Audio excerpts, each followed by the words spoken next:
optimism that China may be willing to move on some of these big key issues like intellectual property theft, the forced technology transfer, protective tariffs, as well as ownership of foreign companies in China. But if there is no movement, the president is ready and willing to put tariffs on another $257 billion worth of goods from China. Here's what Larry Kudlow said at the briefing this afternoon about that. Listen here. The president said there is a good possibility that we can make a deal, and he is open to it. But on the other hand, if these conditions I mentioned a few moments ago are not met, not dealt with, the president has said, look, he's perfectly happy to stand on his tariff policies.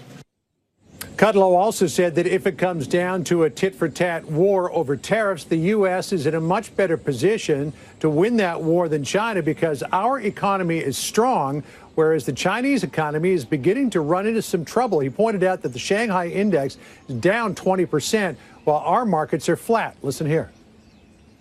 I'm not suggesting that there aren't winners and losers in that game. It's a complicated game. But on the other hand, I think we are in far better shape to weather this than the Chinese are. You have to ask yourself, this is what President Trump has been talking about, is it free trade when there's clear evidence of unfair and WTO illegal trading practices by China for several decades? Is that fair? Is that free? Is it free when intellectual property theft occurs? In our hour-long meeting with Larry Kudlow this morning, the one word that he kept using, Neil, in talking about the progress of talks between the United States and China over trade was disappointment. It seems that China is completely intransigent about these issues, but everybody is looking forward to this Saturday as a potential breakthrough moment. But nobody wants to think about the consequences, Neil, if something doesn't shake loose during that meeting on Saturday. And really, welcome back. All right. Thank you, my friend. John Roberts at the White House. As John was pointing out, this is a pivotal issue not only in Washington, but certainly for the markets. The better things look for trade, the better they look. The worse things look for trade, the worse they look. It's as simple as that. So if we get this construct of a deal or even the talk of arranging a deal, would that be enough to keep the markets going one way, up? Stifel chief economist Lindsay Paz joins us, market watcher Scott Martin, former North Carolina Democratic Congressman Brad Miller. Lindsay, I'm looking at this and saying the markets always move on whether this trade thing looks good or bad. Bad if it looks bad, good if it looks good. Is that still the case? Absolutely. And this is just going to cause more uncertainty at this point. We've seen the market trade higher when there was starting to be some positive signs of negotiations coming to fruition. And then, of course, the market trading down when we find out that meetings were still, quote, disappointing between the two leaders. So I do think this is going to continue to perpetuate volatility. Now, we know that the tariffs imposed thus far have had a very minimal impact on the economy as a whole, but more tariffs will have more of an impact on the economy. And as we expect the economy to begin to lose momentum in 2019, more of this uncertainty, more of this contentious trade environment will compound that weakness, compound that downward pressure on the economy. And that's the threat, right, Scott? I mean, that the president has sort of upped and spread the ante to electronic gadgets and items made in China with a 10% tariff on them. Yeah, you run the risk, Neil, of spilling the gambling chips and then having to pick them up when they're spread out everywhere on the table, and that's a big mess. I'll tell you what, I mean, after the comments today from Kudlow, I guess we're on a last-name basis there, this is turning into a death match. I mean, where is Vince McMahon when you need him? Because China, to me, is looking to really take this thing as far as they can, and I got to disagree with the notion of who's got more to lose here. China's economy is already suffering. China's market is already suffering. Our economy is supposedly in this phenomenal shape, of most of which I agree with that, and our market is still flat. So when we take this approach that says, hey, they're the ones that have all this stuff to lose, I'm not so sure if that's correct or a gamble I want to make. Yeah, Congressman, I don't know how Democrats or Republicans stand on this, but I know both get very worried when it leads to this type of volatility. What do you think? Well, sure. I mean, the volatility of the market, you mean? To everything. Yes, sure. Everyone would like everything to be steady and smooth and predictable so they can plan around it. But life doesn't present us that always. The the problems in the economy are not just limited to the trade war. We've got consumers that are now, household debt is back to what it was pre-crisis. There are a lot of things to worry about in the economy, and not just tariffs and not just holiday sales. All right, there's also government debt, right, which is out of control, right? That is well down the list for me behind household debt as a threat to the economy, below household debt and corporate debt, which is also at absurdly high levels. Well, right now, why is that? Go ahead. Why is that down on the list, though? Because if you think about it, the government doesn't really help the economy. The consumer does. So it's actually a good thing that consumers and corporations are faithful in the future and willing to borrow, willing to reinvest, willing to pay dividends, buy back stock, because they're confident about the future growth of the economy, aren't they? That's the most rose-colored view of what is going on in the economy that I think I have ever heard. Corporations buy back their own debt because they are cashing out the corporation. They are borrowing against the future. It manipulates the price of their stock. And a lot of them are paid by stock options, so it's profitable to them. But it leaves or they think it's undervalued, and that's why they're picking it up. If we had anyone in Washington, Republican or Democrat, who was serious about getting a handle on their debt, we'd be in a lot better shape, but we're not. But, Lindsay, one of the things I'm worried about is, obviously, so far, consumer sentiment and poll numbers show a huge appetite to buy. They're buying like crazy. Certainly on Cyber Monday, record number, almost $8 billion. So they're inclined right now to maybe lead the way. But I'm wondering if we run into some trade frictions here, whether all that stops. Well, I am concerned about the consumer because, as we know, the consumer has been levering up, taking on additional debt, as just mentioned, also eating into savings. And so this puts them on a precarious footing as we go into a potentially slower growth next year. And as we look at retail sales, so let's take the holiday spending out of it and look at the trend of what the consumer's been doing. We've actually seen some very dismal spending reports as of late. August and September, back-to-back months of negative spending. So you're with the now, congressman that things are rebounded. beginning to sputter a little bit. Oh, absolutely. Absolutely. We've seen growth slow, and we do expect it to continue to slow on the heels of a slower consumer, weaker consumer into 2019. All right, guys, I want to thank you all. Sorry for the abbreviated time here. What we do have, though, is a situation where everything is on tenterhooks based on trade and whether we can get something cobbled together with the Chinese. There's no guarantee of that. And all right, a shutdown over a wall. Don't laugh. House Majority Whip Steve Scalise just meeting with the president. He'll be my guest soon.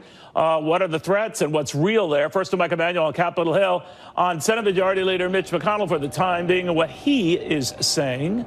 Mike.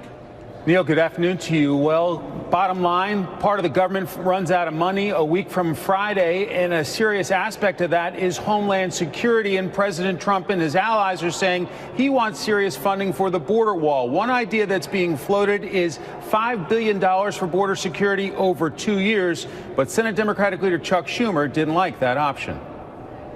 If there's any shutdown, it's on President Trump's back. First, left to our own devices, the Senate and House could come to an agreement. Second, the Republicans are in control of the presidency, the House, and the Senate. A shutdown is on their back. Stick to the $1.6 billion. Schumer also said he's not going to negotiate with the media. Senate Majority Leader Mitch McConnell later came out and said he's trying to work this out with the clock running. We're trying to get the president the money he would like for the wall. That's part of the year-end funding discussion, which is ongoing. That's one of the many things we've got to wrap up here at the end of the year. House Republican leaders were just down at the White House for a meeting with President Trump about some of these end-of-the-year issues like government funding and the border wall. No comment from House Speaker Paul Ryan on his way back into the Capitol. Neil? All right, thank you, my friend, Mike Emanuel. Coming up, the House Majority Whip, soon to be the House Minority Whip, the #2 Republican in the House, just meeting with the President of the United States on this and a host of other issues. Steve Scalise, after this.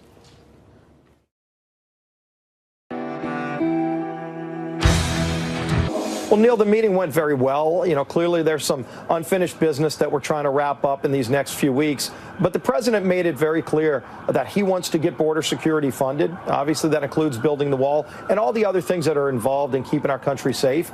And look, I think this president has been very clear how big of a priority it is. And we agree strongly that this has to get done. All right, well, the two sides are far apart. That is, the Democrats, Chuck Schumer, more to the point, $1.6 billion is it. The president wants $5 billion. Ain't going to happen, you say?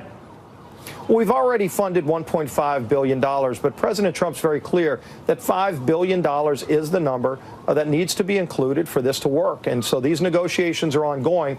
But again, President Trump's been very clear, and I think if you see with this caravan, where you have people not trying to come in the legal way, but literally trying to attack our law enforcement personnel at the border, that border security is a top priority of keeping America safe, and I'm glad that President Trump continues to make sure that this is going to be addressed, and it will be. All right. Now, so you're convinced that this will happen. Would you risk a government shutdown to make it happen?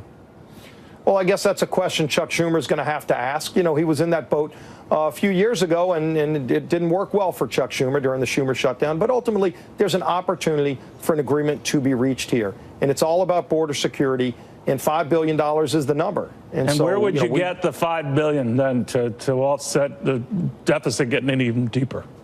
Well, we're negotiating that right now. And again, the negotiations are ongoing. Both sides are going to have to figure this out, but President Trump's been very clear how this is going to end. It's going to end with $5 billion being put in place, not taking money away from ICE or other agencies that are vital to Homeland Security, but new money to ensure that we have border security, including the wall, so that we can keep America safe. But you don't think there'll be a government shutdown? Well, whether or not there is one, you know, we've made sure that our troops are going to be funded. About 70% of all of government has already been funded for the entire fiscal year properly through the normal appropriations process. So now we're talking about primarily the Homeland Security Agency, which is critically important. But again, this is where border security happens, and this is where the $5 billion is going to have to come into play. Congressman, let me ask you, the president also warned GM over these surprising job cuts, 15,000 of them, that the company might have to lose its subsidies, first granted in the government rescue. Do you support that? Well, first of all, I didn't support the government bailout, but at the same time, I think President Trump is being very vocal in standing up for American jobs. And if GM is going to close plants because there was one product line that wasn't selling well, what he's asking is go find a different product line. Obviously, they're going to build a new line of cars to replace the sedans that aren't selling. Mary Barra largely blamed the trade tariffs for that, and that it's making its business much pricier and tougher. You don't buy that? Well, we are getting agreements, and Mexico and Canada is almost fully signed. There is an agreement between Mexico and Canada that's going to end some of the tariffs that were going on there. You know, clearly China, the whole world recognizes that China has to stop cheating and stealing intellectual property and dumping products. And so the world's going to recognize that China's got to play by everybody else's rules. But in the meantime, President Trump was able to negotiate with Canada and Mexico on a new agreement that'll be coming to Congress soon. And at least that's going to address some of the tariff problems. But, Congressman, wouldn't we want a GM being more scrupulous about its bottom line and the, you know, fat and happy days when it didn't do that and it went to bankruptcy, that we want it to be moving ahead of the curve on problems that could result in tens of thousands of more people getting laid off? Well, if there was not an ability for them to be competitive, that's one thing. But with the tax cut bill we just passed, and as you know, we had the highest corporate tax rate in the world. So America was one of the worst places to do business. And we fixed that with the dramatic tax cuts that are now bringing jobs back to this country. So if it's about tariffs, there are trade deals that are being agreed to, including Mexico and Canada, that just got finalized. So let's go and let the trade deals play out. But if you're going to make a long-term decision on where to build your next line of cars, America is now the best place to do business again. It wasn't just a few years ago because we had the highest corporate rate in the industrialized world. So that's been resolved. That excuse no longer exists. All right. Let me ask you about the China talks. And, of course, the president will address this with Xi Jinping when he is in Argentina this weekend for the G20 summit. But he held out the possibility, or at least Larry Kudlow, his top economic advisor, held out the possibility that the two sides could maybe cobble something together. But he wasn't optimistic. And then the president upping the ante, as you know, sir, by talking about raising tariffs 25%, then going beyond the next year to 10% tariffs, for example, on laptops and the like that are made in China. Do you fear this is getting out of control? Well, you know, you've seen countries taking advantage of America for a long time. Again, that finally got addressed with Canada and with Mexico and the disparities that we saw at least finally be brought to the table there. China has not been pushed to those limits. They've known that they can take advantage of America and a lot of our other allies around the world. And so, frankly, if you see the United States economy saying, we have open doors to everybody, but there are countries that are closing their doors to us. China's one of them. It's time for you to treat us as fair as we treat you, and if not, there's going to be consequences. I don't think China wants to lose out on the American economy, and I think you're going to see them, once they realize that we're serious about this, you're going to see them come to better terms and treat America fairly. But what if they don't? What if they don't? And we've extended this, Congressman, to, as I say, laptops and other things made in China. It just seems to go up, up, up, up, up, you know? Yeah, and look, none of us want to see that. I surely don't want to see it, but I also don't want to see countries taking advantage of the United States. China's been one of the worst at taking advantage of the United States. Let's finally confront that problem. If you treat us fairly, we're going to have open doors. What's wrong with that? And if they're not willing to do that, then what do they really want to achieve? But isn't it weird that where the states that would benefit most from fair, freer trade, especially in the Rust Belt, where the states that handed Republicans some unexpected losses that really stacked up, are you afraid this is a political loser? Well, you're assuming that these negotiations aren't going to be successful. And if you've seen in so many of the other negotiations, including on very high stakes negotiations with countries like North Korea, who many presidents walked away from trying to negotiate a denuclearization. President Trump stood up and said, look, we're not going to take this anymore. We're going to actually bring North Korea to the table. They've not only stopped the missile tests, they've also agreed to some other concessions to the United States, including bringing back remains of a lot of our troops that were killed in North Korea, that now we finally are getting some of those remains back, which is a huge relief to the families. Other presidents failed to deliver that. President Trump talked tough, but the tough talk actually delivered results for the American people there. But it didn't deliver a lot of votes for Republicans. Not that you should get knee-deep in that, but are you worried that these trade issues just keep boomeranging on you? Well, again, I don't think anybody wants to see a protracted trade war, but at the same time, do they want to just say, okay, we're just going to take it and let other countries keep taking advantage of us because we're not willing to stand up for ourselves? So if we saw this being successful in Mexico and in Canada, shouldn't at some point people give the president the benefit of the doubt and say, you know, he's actually negotiated some good deals for this country on a number of fronts, both in economic terms on trade and on military and diplomatic terms with countries like North Korea. Soon you will be in the position from House Majority Whip to House Minority Whip, which raises you to the number 2 Republican in the House. Your Democratic counterparts, upon taking over, sir, have indicated that they want to look into the president's ties with Saudi Arabia to explain his ignoring the CIA and pointing the finger at the Crown Prince. And I'm wondering whether you think that would be productive or whether Republicans should go along with that. Some Republicans have raised similar concern that the president is a little too smitten by the royal family. Oh, you know, you saw Democrats with this infatuation with Russia for the last 2 years. The American people were looking at that saying, okay, there was no collusion there. You know, they implied all these other things. You know, what's their next country going to be? At some point, the Democrats are going to have to produce on the things that matter to American families in terms of the economy. What are they going to do for the issues that affect people's paychecks? But does that Trump dealing with this Saudi situation, do you take them at face value or the president at face value? He just doesn't believe what he's heard, and he will continue doing business with the Saudis. Neil, we don't know the negotiations that are going on behind the scenes, and clearly Secretary of State Pompeo is in intense negotiations. This is a very delicate situation, and I think we all ought to be very concerned about the allegations made against the Saudi Arabian government and what kind of involvement they had in this execution. But at the same time, there are those diplomatic discussions going on that we're not privy to. But you know, we're going to see how this thing plays out. This is still very early in these stages. Saudi would need to be held accountable if they were responsible, and there are a lot of talks going on right now to determine what the next steps are. Congressman, you've also been busy on a book tour for Back at the Game, One Gunman, Countless Heroes, and the fight for my life. Now, one of the things that's come up is obviously you step back and see what's important in life and what is not. Recently, you were asked by the Washington Examiner about whether you have taken upon yourself or could take it upon yourself to forgive the gunman who tried to kill you. And you said, at some point, I'll have to deal with the issue of forgiveness. But for now, I'm focused on my recovery. It's something I struggle with. I'm Catholic. I'm probably not there yet. That's something I'm going to have to work with my priest on. Do you still feel that way? Yeah, you know, Neil, look, this is a personal issue. I mean, you know, as a Catholic, I believe in forgiveness. You know, no one's asked me for forgiveness. Obviously, he can't. But at the same time, you know, I still have a lot of work to do in my recovery, and it takes a lot of energy to resolve an issue like this. I mean, you know, at some point, I know I will have to deal with that, and I'm admitting. I mean, this is one of those flaws that you know, that I'm going to have to grapple with as a Catholic. But hopefully, I get it resolved, working with my priest and working, you know, to make sure that I can finally get to a place where I deal with that the proper way. I'm not there yet. I admit that, but.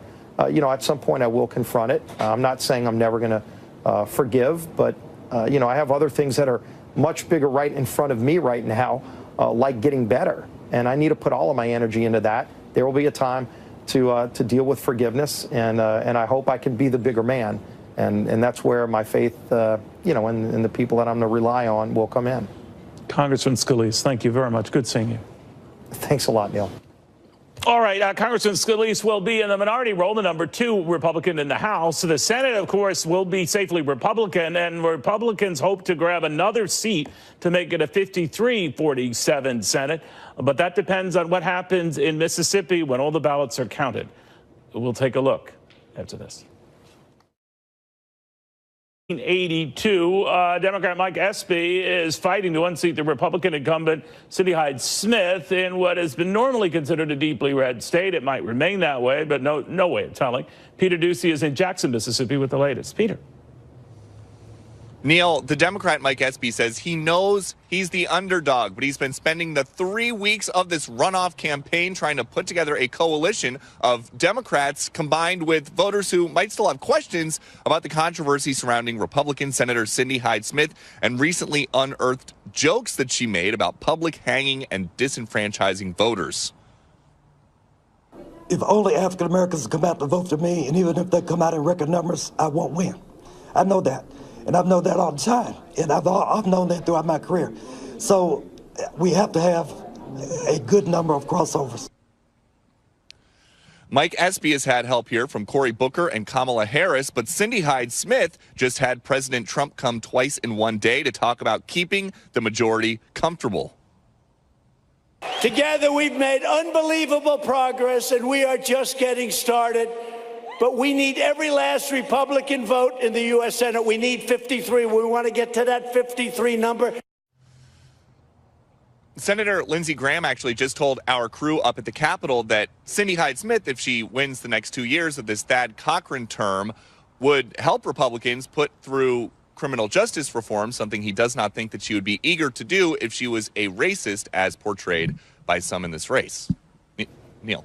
All right, Peter, thank you very, very much. And then there's the presidential race to consider. Never too early to consider that. And what could be upwards of a couple of dozen Democrats vying to be their party's presidential nominee, including the guy who lost, Ted Cruz, but who's all of a sudden become a rock star with presidential ambitions of his own. Remember him? After this. Every single one of us. I'm as inspired.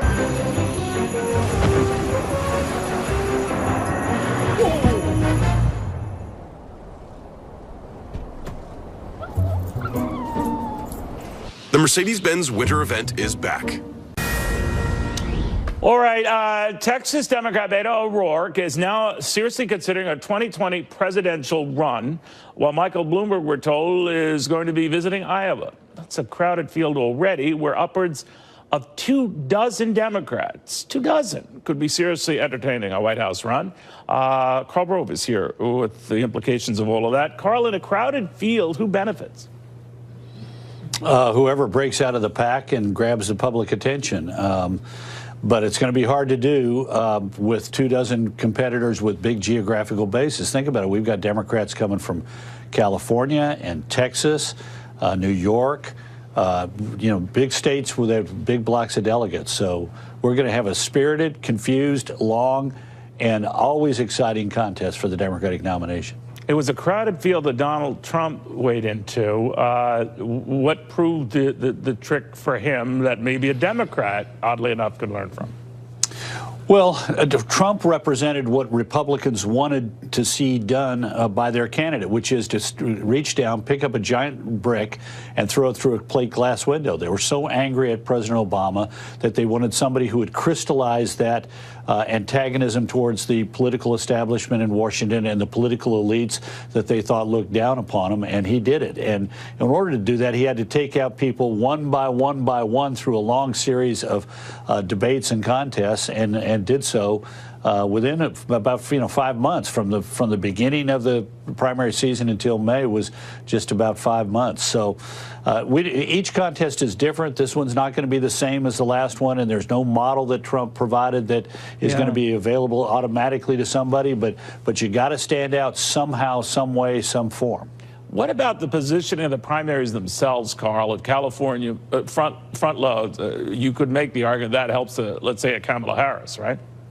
Yeah, you could, but there are two ways of looking at it. We're going to have Iowa and New Hampshire beforehand. So does somebody come out of those two and go to California and run straight up against Kamala Harris in Northern California and Eric Garcetti, the mayor of Los Angeles in Southern California?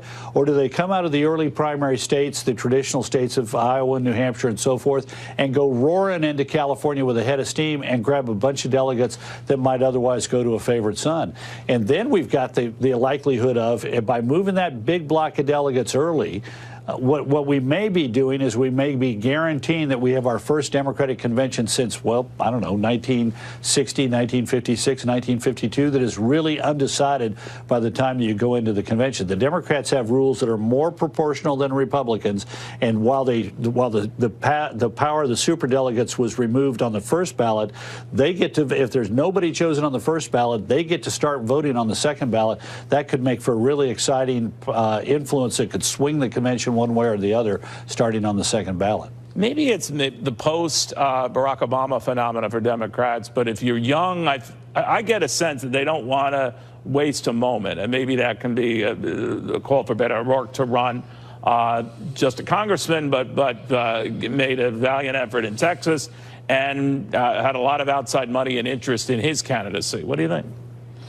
Well, Robert Francis O'Rourke was a phenom. Let's see if it can translate to the national stage. He had the advantage in Texas of not having a primary, but he will face a spirited primary, and he's going to have to prove his chops. And again, each election tends to be a reaction to the previous one, not exactly a, sort of a furtherance of it. So the idea of the outsider with no appreciable record, that may have worked in 2016. I'm not certain it's going to necessarily work in 2020. One of the interesting tests is going to be whether he attempts to take his nickname, Beto, to the national stage, or whether he runs it more prosaically as Robert Francis O'Rourke. I don't think he goes with Robert Francis. But yeah, I don't think so either. It'd be a tough one. But let me get your take on the president and his dilemma. Obviously, in a lot of the Rust Belt states, those that were vulnerable to trade and obviously tight races, there's a concern that the president would have a tough time repeating the electoral math that won him the White House in 2016. Do you agree with that? Well, I think it is going to be difficult, not insurmountable. Obviously, he broke the odds once before, but most presidents tend to consolidate their base. Remember, on Election Day in the Fox exit polls, 37% of the electorate said they liked the president personally, and they liked his policies, and he represented change, and they were voting for him enthusiastically. 9% say, I may like some of your policies, but I really don't like you personally, and I don't think you have the temperament and experience to be president. I rate you unfavorably, but I'm still going to vote for you because you aren't her. So the question next time is going to be, first and foremost, do the Democrats nominate somebody who's as bad as Hillary Clinton? And second of all, what does the president do to keep this change mantle that he had and that moved so strongly in his favor in 2016? What does he do to keep that change mantle in hand in order to win in 2020? Remember, if you thought the country was going in the right direction, which was about 35% of the electorate, you voted for her by almost 90 to less than 10. Right. But everybody else, the two-thirds that thought we were going in the wrong direction, they voted for him enough to give him 46% of the vote. All right. Carl, always good. Thank you, sir. Thank you, sir. All right, Carl Roll. Nancy Pelosi not giving up on her quest to become the next Speaker of the House. Who she is wooing and winning after this.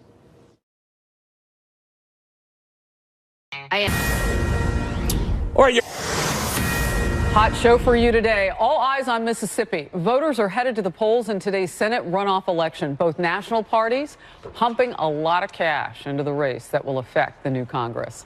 You're watching Outnumbered. I'm Harris Faulkner, here today, host of Kennedy on the Fox Business Network. Kennedy. Fox Business anchor Dagan McDowell. Fox News contributor Jessica Tarlov. And in the center seat, co-host of Fox and Friends Weekend, Pete Hegseth.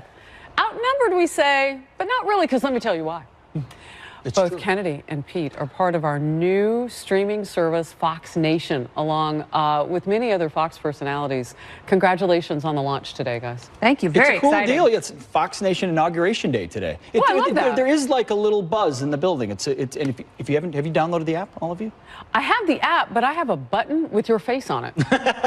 You know, because I made buttons with your faces. I know. I went to the Fox Nation tent and hung out. That's the thing. When you're part of Fox Nation, you get to go to special events where you meet Fox personalities. There are So that's where you already get those buttons. events planned around the country. Yep. No, that's right. I might have to drop by with you guys. You should. You're always welcome. All right. We'll talk more about it this hour. How about that? Let's get to the news. Now to the Senate showdown in the Deep South. Republican incumbent Cindy Hyde-Smith is facing off against Democrat Mike Espy. Both candidates have been facing controversies in the final stretch. Today's contest will determine if the GOP has a Senate majority of 53 or 54 seats and is a big test of the president's electoral sway in that deep red state. The president spoke at 2 rallies for Senator Hyde-Smith yesterday. Will cast their ballots in one of the most important Senate elections of your lives, of all of our lives. Cindy is so important, so respected. We got to send her back. But if we win tomorrow, we'll be at 53-47, which is substantially more than we have.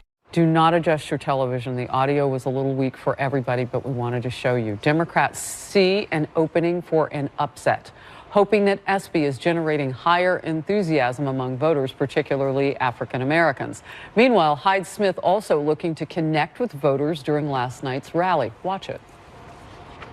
I tell you, in the beginning, I said, this campaign, this election, it's not about me. It's about the people of Mississippi. It's about what you believe in and what you care about.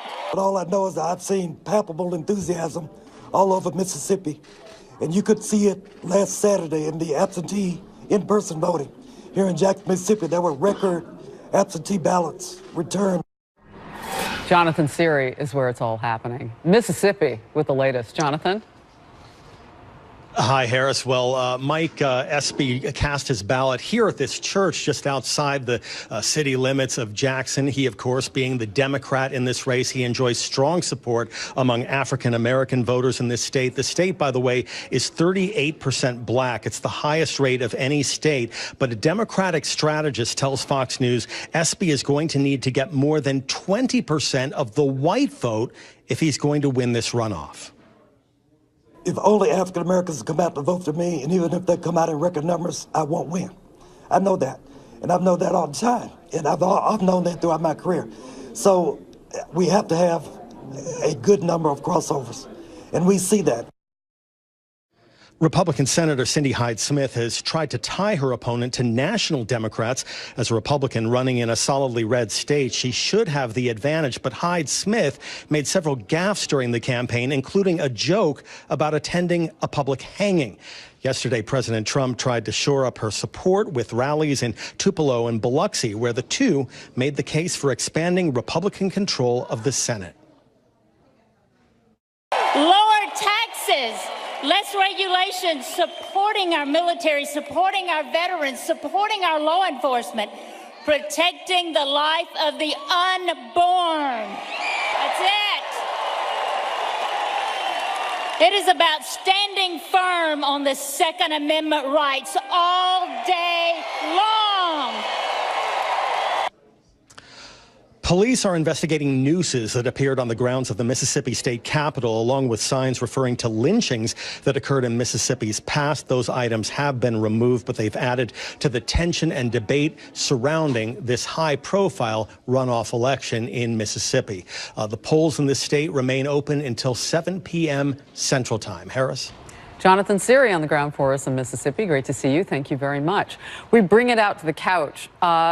This is a very red state, and it's down to the wire now. How do you call it? It is down to the wire. It's a red state. Hyde Smith is going to win. The polling shows that. The attempts by the media to further listen, you can say graceless things, foolish things. It doesn't make them racist things in every way that you have said them. I really think people that know her, you think she's a talking about it, having a lynching is not a race. That doesn't have a racial connotation. She's a nice lady with a gift for saying graceless things. First of all, I don't want to get into. Who cares? I don't want to get into the semantics of it, but there were. You have to though. She said lynching.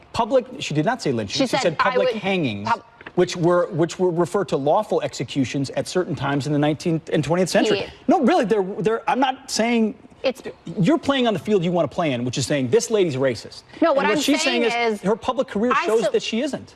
And there are a lot of big issues that people vote about, and they're trying to make it about race at the last minute. This is a Republican state. She's going to win, and I don't think playing the race card wins at the polls. Okay. She didn't say lynching. You did. Well, public hanging, public lynching, it has connotations, especially in the South, for the fact that African Americans were lynched. She also wore a hat with the Confederate flag on it. She went to a segregationist school, but I'm not here to call her a racist. I'm here to say that I agree with you, and I think that she is going to win this election. It's not like Doug Jones, who is running against an alleged pedophile. And even so, he only won by 1.7 points. I understand it is the Deep South, but for you to just say that this is graceless, to make a joke that is so utterly inappropriate and should have been condemned by everybody, I think is irresponsible. You're impugning her motives and saying it was. I mean, do you think it's funny? Is that your sense of humor? I didn't say it was funny. Jessica, I didn't say it was funny. He didn't say it was funny. I think it's a little more than graceless. You know who is going to decide this? The voters of Mississippi, just as we saw in Alabama and other areas that you've mentioned where candidates have stepped in it. By the way, Mike Espy has had some gaffes along the way as well. And if there is a racial component for her to try to defend, she has apologized. There is a history in Mississippi that you cannot run away from, and she's been in public life long enough to know that. But what really counts right now is what's happening on vote day. And just yesterday, Air Force One landed there. Will it make a difference? I think it will, because she has definitely been running with the president. She has been very vocal in her support and vote for Brett Kavanaugh. And if you take this, recent controversy and some of the things that she said and some of the pictures that have surfaced aside, she's one of those Republicans that has benefited from tethering her reputation to the president. And as we have seen, that can be hit or miss depending on what part of the country you're campaigning in and the voters that you are appealing to. But in Mississippi, the president still holds quite a bit of sway. I don't think she's an ideal candidate. I agree. And I think this is actually one of those turns of phrase that is so deeply baked into the culture and the way people talk when they're trying to express something that they no longer remember what it means. And sometimes you do have to look back and examine that painful history so you can, hopefully have an honest discussion and move on from it together. I think that very astute. This should serve as a reminder to the Republicans as well that it's going to take more than just running a female candidate to win back the female vote. That it has to go much further than that. I just was remembering back to, I think it was 2010. Remember Christine O'Donnell in Delaware? I'm not a witch, I'm you. And Sharon Angle in Nevada. Those were flawed female candidates, and we have a long way to go in Republican politics for them to win the female vote back, which you saw in the numbers in the midterm elections. College-educated women went for Democratic House candidates by 26 percentage points, and suburban women 17 percentage points there. That should be the focus here. And by the way, and with Roy Moore, it's the same issue. It's a candidate by candidate thing. Even before the allegations against Roy Moore, he had been removed from his court seat twice for defying court orders. He was a terrible candidate to begin with. Republicans need to wake up to And that's legal. Just real quickly, Jessica, if this happens tonight, and Pete, it looks statistically she's never lost her lead, Hyde Smith. It looks like it will happen for Republicans. That lead in the Senate then then broadens out. And that's a bigger issue for Democrats than focusing in on Florida or Mississippi or Alabama or any of those states where vote counts were close and some of the arguments have gone outside of the voting poll. Yeah, absolutely. I mean, every seat counts, and we know that especially when there are a few moderate Republicans that always seem to be on the fence about, you know, whatever the big vote of the day is. But this wasn't a seat that Democrats came into the 2018 midterms expecting that we were going to pick up. People were hopeful about it. No, I think Doug Jones is still walking around going, really? Yeah, exactly. It's been since 1982, Democrats haven't won a Senate campaign in the state of Mississippi. Yeah. 82. And they haven't. So it would be a nice bonus.